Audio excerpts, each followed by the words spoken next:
वय म्हणजे केवळ एक संख्या असते हे पुन्हा एकदा सिद्ध केलंय 86 वर्षीय जोडप्यानं। जेव्हा अनेक जण या वयात विश्रांती आणि शांतीच्या शोधात असतात, तेव्हा या वृद्ध दाम्पत्यानं एक वेगळाच निर्णय घेतला, जगातील सर्वोच्च शिखराचं दर्शन घेण्याचा, माउंट एव्हरेस्ट सर करण्याचा।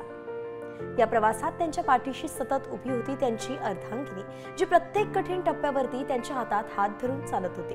ना वय आडवं आलं, ना तब्येतीची चिंता, ना समाजाने लावलेले वयोमर्यादेचे शिक्के। आज त्यांच्या याच प्रवासानं हजारो लोकांना प्रेरणा दिली आहे की स्वप्न कोणत्याही वयात पूर्ण करता येतं, फक्त त्यासाठी लागतो एक झपाटा आणि साथ देणारी माणसं।